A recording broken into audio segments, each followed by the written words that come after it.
So Simon, 2016 revamp of the F-Series.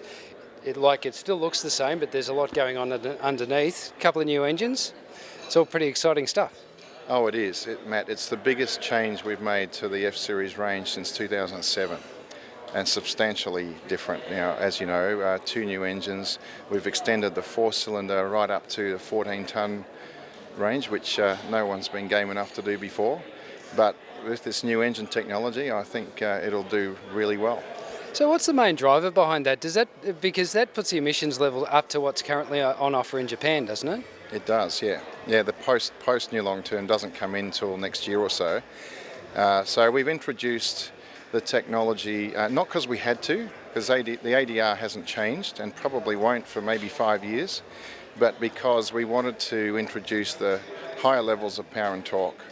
And there are fleets that want to have the cleanest engine on the market, and we think this will appeal to them. On top of that, the fuel economy advantages were hard to ignore.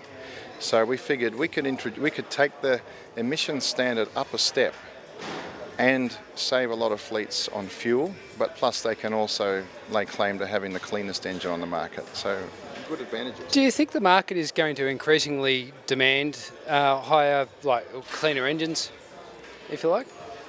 Well, some customers do, and I think where they have it, I don't think they go for low emissions for emissions' sake, but when you combine that as a bonus with all the other advantages of this new engine range, where we've got increased power and torque, particularly torque, and we've got significantly reduced fuel consumption, we've got lower tear mass so they can carry more payload.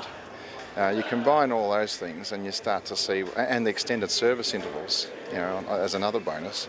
So it's good. So do you think that's potentially a sign of things to come in terms of where everybody's waiting for when's Euro 6 going to happen? Maybe actually all the other things that are attached to what Euro 6 level technology that comes in may actually be the driver for it, and we'll just end up with cleaner engines as a result. That may well be the case, Matt, because we know that the department in Canberra has already done their regulation impact statement for Euro 6 in heavy-duty trucks, and the case wasn't compelling. There wasn't a positive cost-benefit analysis.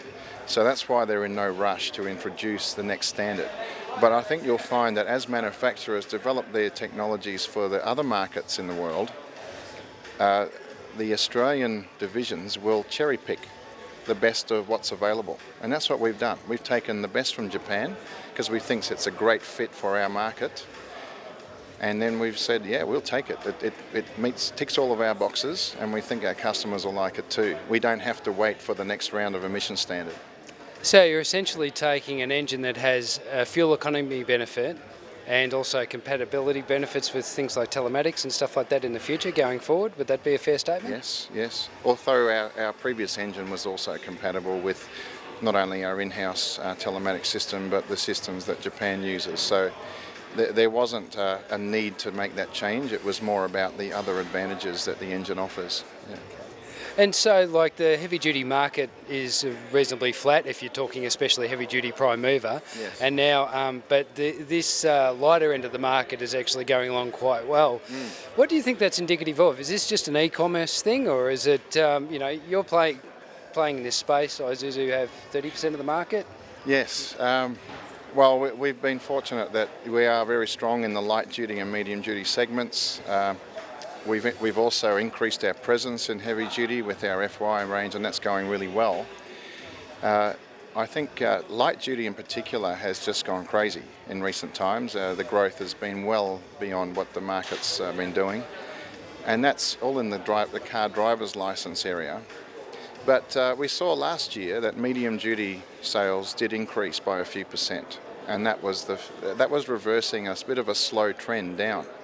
Having said that, the medium-duty segment still represents a fairly substantial chunk of the Australian truck market.